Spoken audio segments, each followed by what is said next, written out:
പ്രിയമുള്ളവരെ, തുല്യതാ പഠിതാക്കൾക്കായുള്ള അടുത്ത പാഠം പഠിക്കുന്നതിനു വേണ്ടി ശ്രീസ് ഹിന്ദി സെൻറ്ററിൻ്റെ അടുത്ത വീഡിയോയിലേക്ക് എല്ലാവർക്കും സ്വാഗതം. യൂണിറ്റ് 2 ഒന്നാമത്തെ ലെസണായ റഹീം കബീർ തുളസി, ഇതാണ് നമ്മൾ പഠിക്കാൻ പോകുന്നത്.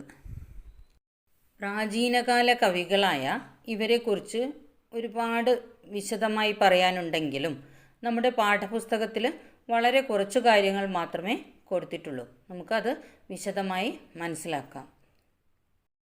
പ്രാചീനകാല കവിതകളും ആധുനിക കവിതകളും തമ്മിൽ താരതമ്യപ്പെടുത്തി നോക്കുമ്പോൾ നമുക്ക് ഒരുപാട് വ്യത്യാസം കാണാനാവും. അതായത് ആധുനിക കവിത എന്ന് പറഞ്ഞാൽ ഒരു കവിത എടുത്തു നോക്കുകയാണെങ്കിൽ അതിന് മുഴുവനായും ഒരു ആശയം ഉൾക്കൊള്ളുന്നതായിരിക്കും. മാത്രമല്ല അവയുടെ വരികൾ പരസ്പരം ബന്ധപ്പെട്ടുകൊണ്ടായിരിക്കും കിടക്കുക. എന്നാൽ റഹീം കബീർ തുളസി ഇവരുടെയൊക്കെ കവിതകളുടെ പ്രത്യേകത എന്താണെന്ന് വെച്ചാൽ അത് ദോഹകളാണ്. എന്താണ് ദോഹ? ദോഹ എന്ന് പറഞ്ഞാൽ ഈരടി കവിത. മലയാളത്തിൽ ഈരടി കവിത എന്ന് പറയും. അതായത് ഈരടി, ഓരോ 2 വരികൾക്കും പ്രത്യേകം അർത്ഥം ഉൾക്കൊള്ളുന്നവയാണ് ദോഹകൾ. 2 വരികൾക്ക് മാത്രമായിട്ട് പ്രത്യേകം ആശയമായിരിക്കും ഉണ്ടായിരിക്കുക. അവ വളരെ വിശദമായ അർത്ഥം ഉൾക്കൊള്ളുന്നവയും ആഴത്തിലുള്ള ആശയം ഉൾക്കൊള്ളുന്നവയുമായിരിക്കും ഈരടി കവിതകൾ. മാത്രമല്ല അവയുടെ ഭാഷാപ്രയോഗവും പദപ്രയോഗവും എല്ലാം വളരെ പഴയ കാലത്തുള്ള കവിതകളായതുകൊണ്ടായിരിക്കാം ഒരുപാട് വ്യത്യാസം നമുക്ക് കാണാനാവുന്നതാണ്.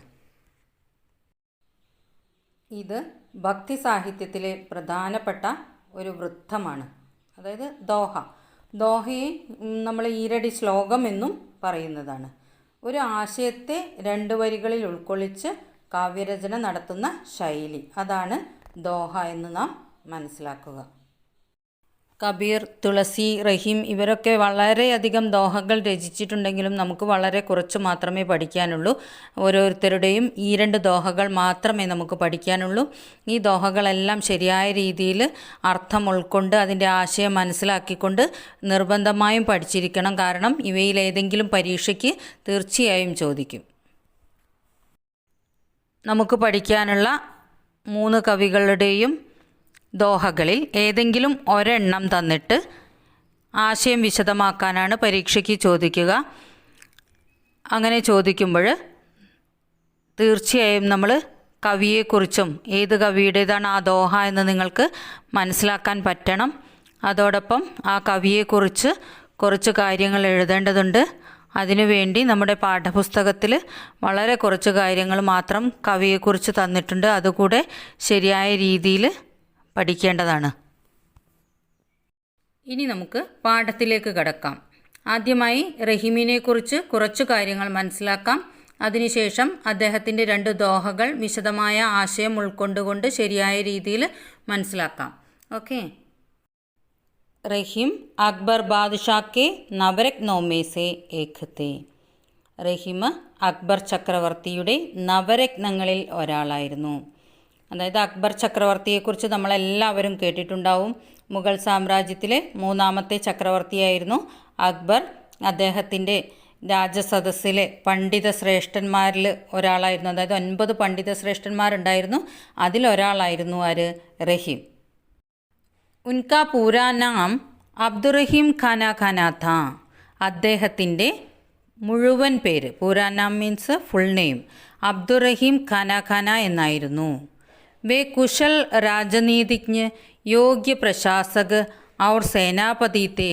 അദ്ദേഹം സമർത്ഥനായ, കുശൽ സമർത്ഥനായ, രാജനീതിജ്ഞ പൊളിറ്റീഷ്യൻ, സമർത്ഥനായ ഒരു പൊളിറ്റീഷ്യനും, യോഗ്യ പ്രശാസക് യോഗ്യനായ ഒരു ഭരണാധികാരിയും കൂടാതെ ഒരു സേനാപതിയും കൂടെ ആയിരുന്നു.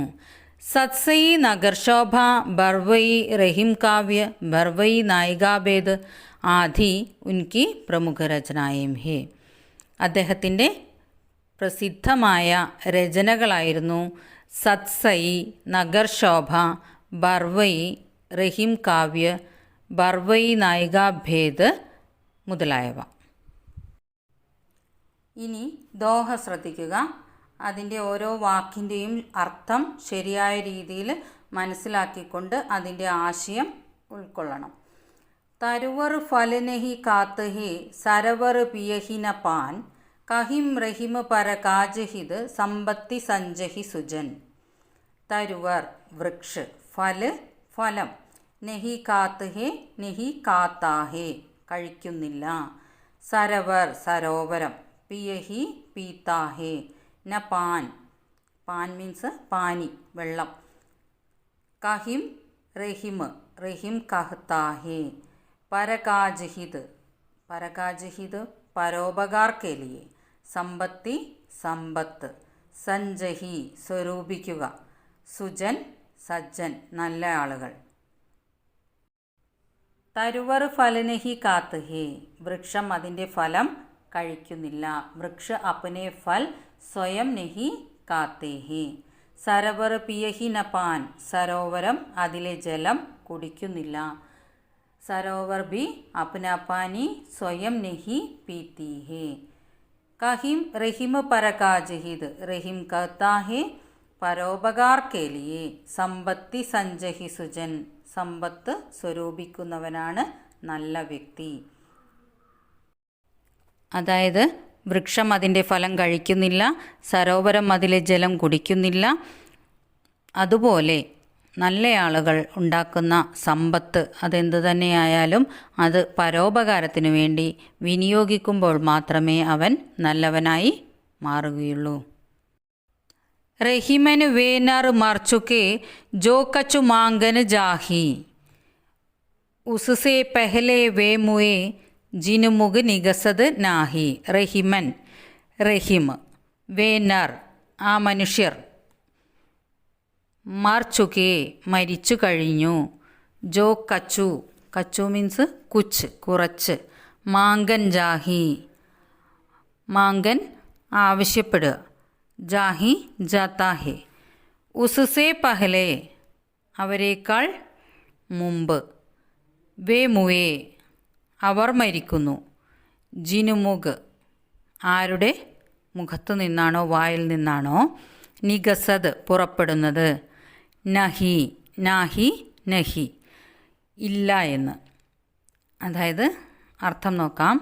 റഹീം കഹ്തേഹേ റഹീം പറയുന്നു, വേ നർ മർച്ചുക്കേ ആ മനുഷ്യർ മരിച്ചു കഴിഞ്ഞു, ജോ കച്ചു മാങ്കൻ ജാഹി എന്തെങ്കിലും ആവശ്യപ്പെട്ടുകൊണ്ട് മറ്റുള്ളവരുടെ അടുത്ത് പോകുന്ന, അതായത് ഭിക്ഷ യാചിച്ചുകൊണ്ട് മറ്റുള്ളവരുടെ അടുത്ത് പോകുക എന്ന് പറയുന്നവൻ മരിച്ചു കഴിഞ്ഞു. ഉസ്സെ പെഹലെ വേ മുവേ അവരെക്കാൾ മുമ്പ് അവർ മരിക്കുന്നു. ആരാണ്? ജിനുമുഗ് നിഗസത് നാഹി ആരുടെ വായിൽ നിന്നാണോ ഇല്ല എന്ന ശബ്ദം പുറപ്പെടുന്നത്, അതായത് ഭിക്ഷയാചിച്ചു വരുന്നവരോട് ഇല്ല എന്ന് പറയുന്നവർ ഭിക്ഷയാചിക്കുന്നവനേക്കാൾ മുമ്പേ മരിച്ചു കഴിഞ്ഞു. റഹീം कहते हैं ऐसे मनुष्य मर चुकी होती है जो कहीं मांगने जाते हैं, लेकिन सत्य यह है कि जिनके मुँह से याचकों के लिए नहीं निकलती है वे उनसे पहले मर जाती है. അടുത്തതായി കബീർദാസിനെ കുറിച്ച് കുറച്ച് കാര്യങ്ങൾ മനസ്സിലാക്കാം. അതോടൊപ്പം അദ്ദേഹത്തിൻ്റെ 2 ദോഹകളും പഠിക്കാം. हिंदी भक्ति साहित्य के निर्गुण भक्तिधारा के प्रमुख कवि है കബീർദാസ്. ഹിന്ദി ഭക്തി സാഹിത്യത്തിലെ നിർഗുണ ഭക്തിധാരയിലെ ഏറ്റവും പ്രശസ്തനായ കവിയായിരുന്നു കബീർദാസ്. ഇനി എന്താണ് ഈ നിർഗുണ ഭക്തിധാര എന്നുള്ളതൊന്ന് മനസ്സിലാക്കാം. കബീർദാസിനെ നിർഗുണ ഭക്തകവി എന്നാണ് വിളിക്കുന്നത്. അതായത് നിർഗുൺ ഭക്തിധാര എന്ന് പറഞ്ഞാൽ കബീർദാസിൻ്റെ മുഖ്യ തത്വചിന്ത ദൈവത്തെ ഒരു ഗുണങ്ങളിലും പരിമിതപ്പെടുത്താൻ സാധിക്കുകയില്ല. അതാണ് നിർഗുണ ഭക്തി. അതായത് ദൈവം സ്നേഹമാണ്, ഈ ഗുണം മാത്രമല്ല ആ ഗുണവുമുണ്ട്. ഒരു ഗുണത്തെ നമുക്ക് പ്രത്യേകമായിട്ട് എടുത്തു പറയാൻ കഴിയുന്നതല്ല ദൈവം എന്നുള്ളതാണ് നിർഗുണ ഭക്തിധാര. ഉൻകി വാണിക സംഗ്രഹ ബീജഹെ അദ്ദേഹത്തിൻ്റെ വാക്കുകളുടെ ഒരു സമാഹാരമായിരുന്നു. അതായത് അദ്ദേഹത്തിൻ്റെ ദോഹകളുടെ സമാഹാരമായിട്ടുള്ള ഒരു ഗ്രന്ഥമാണ് ബീജക്. उन्होंने अपने समय में प्रचलित सारे अनाचारों और अंधविश्वासों का खंडन किया था. അദ്ദേഹം തൻ്റെ കാലഘട്ടത്തിൽ തൻ്റെ സമയത്ത് ഉണ്ടായിരുന്ന എല്ലാ അനാചാരങ്ങളെയും അന്ധവിശ്വാസങ്ങളെയും എതിർത്തിരുന്ന വ്യക്തിയായിരുന്നു. ഖണ്ഡൻ കർണ മീൻസ് എതിർക്കുക. കബീർദാസ് ഏകദൈവ വിശ്വാസിയായിരുന്നു. അതുപോലെ തന്നെ അദ്ദേഹം വിഗ്രഹാരാധനയെ എതിർക്കുകയും ചെയ്തിരുന്നു. ഇനി നമുക്ക് ദോഹ ശ്രദ്ധിക്കാം. തേരാ സായി തുജുമേ ജോം പഹുപ്പൻ മേ ബാസ്.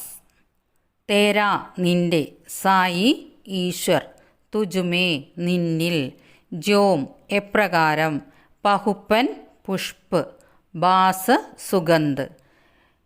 തേരാ സായി തുജുമേ നിൻ്റെ ഈശ്വരൻ നിന്നിൽ തന്നെയാണ്.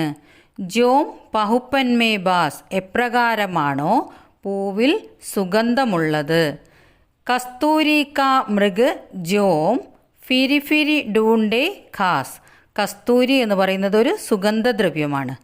മൃഗ് മാൻ, മൃഗ് എന്ന് പറയുന്നത് ഇവിടെ കസ്തൂരി മാനിനെയാണ്. കസ്തൂരി മാനിൻ്റെ നാഭിയിൽ തന്നെയാണ് ആ സുഗന്ധദ്രവ്യമുള്ളത്. പക്ഷേ ആ മൃഗത്തിന് അത് അറിയുകയില്ല.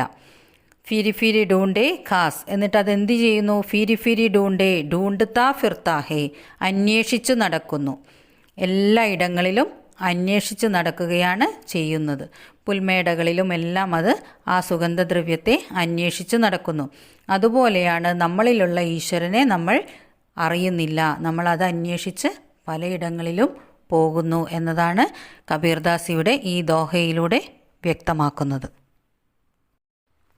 കബീർദാസ് कहते हैं तेरा ईश्वर तुझ में है, हृदय में ही ईश्वर का वास है. जैसे फूलों में खुशबू होती है, मृग जोम कस्तूरी ढूंढ कर खास खास पर ढूंढता फिरता है, उसी तरह हम ईश्वर को ढूंढ कर बाहर निकलता है. അടുത്തത് ജാതി ന പൂച്ചോ സാധു की पूछ लीजिए ज्ञान, मोल करो तरवार का पड़ी रहन्दो म्यान. ജാതി ന പൂച്ചോ, ജാതി ചോദിക്കരുത്. സാധു की, സാധു മീൻസ് സന്യാസി ശ്രേഷ്ഠന്മാരായിട്ടുള്ള ആളുകൾ. പൂച്ച് ലീജിയെ ഖ്യാൻ, പൂച്ച് ലീജിയെ ചോദിച്ചാലും, ഖ്യാൻ ഖ്യാൻ അറിവ്, അറിവിനെക്കുറിച്ച് ചോദിച്ചാലും. മോൽ കരോ തർവാർ കാ, വില നൽകൂ, തർവാർ കാ വാളിന്. പടി രഹന്തോ മ്യാൻ, മ്യാൻ വാളുറ. പടി രഹന്തോ മീൻസ് ഉപേക്ഷിച്ചാലും, വാളുറയുടെ കാര്യം ഉപേക്ഷിച്ചാലും. അതായത് സന്യാസി ശ്രേഷ്ഠന്മാരായിട്ടുള്ള ആളുകളോട് അവരുടെ അറിവിനെക്കുറിച്ച് ചോദിച്ചാലും നമ്മൾ വാളുറയുടെ മനോഹാരിത കണ്ടിട്ട് അതിൻ്റെ ഉള്ളിലുള്ള വാളിന് വില കാണേണ്ടതില്ല. साधु लोगों से जाति न पूछना चाहिए, उनके ज्ञान के बारे में पूछ लीजिए, क्योंकि ज्ञान का ही महत्व है. मूल्य कीजिए തൽവാർ കാ, മ്യാൻ കാ മൂല്യ ന കീജിയെ.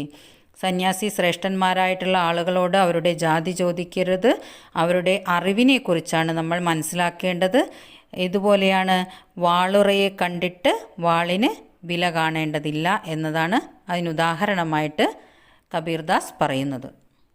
മൂന്നാമതായി തുളസീദാസിനെ കുറിച്ച് പഠിക്കാം. അതോടൊപ്പം അദ്ദേഹത്തിൻ്റെ 2 ദോഹകളും. സഗുൺ ഭക്തി കെ രാമഭക്തി ധാരാ കെ കവി ഹേ തുളസീദാസ്. സഗുണ ഭക്തിശാഖയിലെ രാമഭക്തി ധാരയിലെ കവിയായിരുന്നു തുളസീദാസ്. അതായത് ഹിന്ദിയിൽ ഭക്തികാലിൽ 2 ശാഖകളുണ്ടായിരുന്നു, സഗുൺ നിർഗുൺ. നിർഗുൺ ഭക്തിശാഖയിലെ പ്രധാന കവിയായിരുന്നു കബീർദാസ്. അതുപോലെ സഗുൺ ഭക്തിശാഖയിലെ പ്രധാന കവിയാണ് തുളസീദാസ്. നിർഗുൺ ഭക്തിശാഖ എന്ന് പറയുന്നത് ഏകദൈവ വിശ്വാസികളായിരുന്നു. അതുപോലെ സഗുൺ ഭക്തിശാഖ എന്ന് പറയുന്നത് പല ദൈവങ്ങളിലും വിശ്വസിച്ചിരുന്നവരായിരുന്നു. അതിൽ ശ്രീരാമനിൽ വിശ്വസിച്ചിരുന്ന ഭക്തകവിയായിരുന്നു, ശ്രീരാമ ഭക്തനായിട്ടുള്ള കവിയാണ് തുളസീദാസ്. വേ ഭാരതീയ സംസ്കൃതിക്ക് ഉപാസക് ഹെ, അദ്ദേഹം ഭാരതീയ സംസ്കാരത്തിൻ്റെ ഉപാസകനായിരുന്നു. രാമചരിതമാനസ്, വിനയപത്രിക, ഗീതാവലി, ദോഹാവലി ആദി പ്രമുഖ രചനായും ഹി. രാമചരിതമാനസം, വിനയപത്രിക, ഗീതാവലി ഇതെല്ലാം അദ്ദേഹത്തിൻ്റെ, ദോഹാവലി ഇതെല്ലാം അദ്ദേഹത്തിൻ്റെ പ്രസിദ്ധ രചനകളായിരുന്നു. ഉൻകി രചനാവോമേ സാമാജിക और നൈതിക ആദർശോं का स्वर मुखरित है. അദ്ദേഹത്തിൻ്റെ രചനകളിൽ സാമൂഹികവും മോറലുമായിട്ടുള്ള ആദർശങ്ങളുടെ സ്വരം നമുക്ക് കാണാമായിരുന്നു. ഇനി ദോഹ ശ്രദ്ധിക്കുക. തുളസി സന്ത് സുവമ്പ് തരു ഫൂലി ഫലഹി പരഹേത്ത് ഇത്തത്തെ യേ പാഹന ഹനത്ത് ഉത്തത്തെ വേ ഫല ദേത്ത്. അർത്ഥം നോക്കാം. തുളസി സന്ത് മീൻസ് സന്യാസി ശ്രേഷ്ഠന്മാരായിട്ടുള്ള ആളുകൾ. തുളസീദാസ് പറയുന്നതാണ്. സന്യാസി ശ്രേഷ്ഠന്മാരായിട്ടുള്ള ആളുകൾ സുവമ്പ് തരു മീൻസ് ആംക പേട്, മാവിൻ തൈനെ പോലെയാണ്. ഫൂലി ഫലഹി പർഹേത്ത്, ഫൂൽത്താഹേ ഫലഹി ഫൽത്താഹേ, പൂക്കുകയും കായ്ക്കുകയും ചെയ്യുക. എന്തിനു വേണ്ടിയാണ്? പർഹേത്ത് മീൻസ് ദൂസരോം കേലിയേ.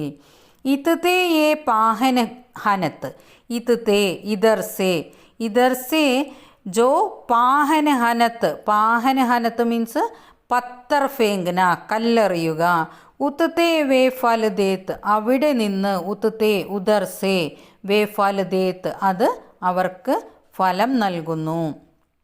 അതായത് സന്യാസി ശ്രേഷ്ഠന്മാരായിട്ടുള്ള ആളുകൾ മാവിൻ തൈ പോലെയാണ്. മാവിൻ തൈ പൂക്കുന്നതും കായ്ക്കുന്നതും മറ്റുള്ളവർക്ക് വേണ്ടിയാണ്. തന്നെ കല്ലെറിയുന്ന ആളുകൾക്ക് പോലും അതെന്താണ് നൽകുന്നത്?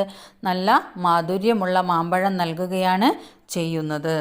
തുളसीदास कहते हैं संत लोग स्वंब तरो के समान है, दूसरों के लिए फूलता है फलता है. इधर से पत्थर फेंकने वालों को उधर से वे फल देता है. इस प्रकार संत लोग भी हम लोगों का उपकार ही करते हैं. അടുത്തതായി നമ്മുടെ അവസാനത്തെ ദോഹ ശ്രദ്ധിക്കുക.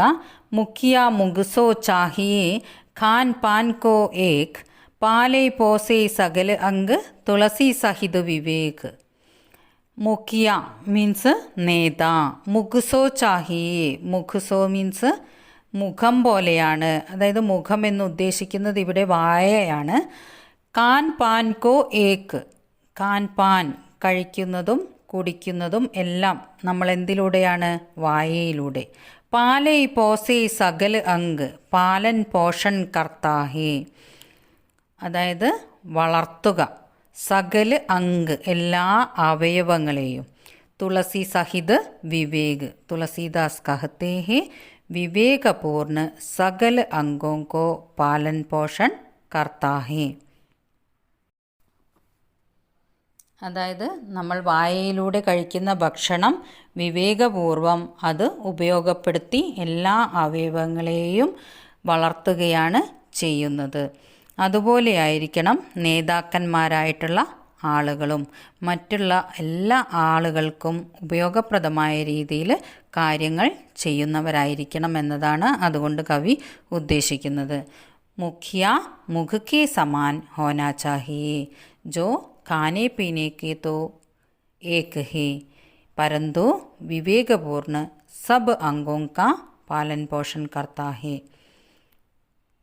അപ്പോൾ റഹീം, കബീർ, തുളസി ഇവരുടെ ദോഹകളുടെ അർത്ഥവും അതിൻ്റെ ആശയവും അതുപോലെ കവിയെക്കുറിച്ചും എല്ലാം വളരെ വിശദമായ രീതിയിൽ നിങ്ങൾ മനസ്സിലാക്കിയിട്ടുണ്ടാകുമെന്ന് വിചാരിക്കുന്നു. ഇതിൻ്റെ പരീക്ഷയ്ക്ക് ചോദിക്കാവുന്ന തരത്തിലുള്ള നോട്ട്സ്, അതോടൊപ്പം പാഠഭാഗത്തിൽ തന്നിരിക്കുന്ന എല്ലാ പ്രവർത്തനങ്ങളും നിങ്ങൾക്ക് PDF ആയി നൽകുന്നതായിരിക്കും. ക്ലാസ്സിനെക്കുറിച്ചുള്ള നിങ്ങളുടെ അഭിപ്രായങ്ങളും നിർദ്ദേശങ്ങളും കമൻറ്റ് ബോക്സിൽ രേഖപ്പെടുത്തുക. Thank you.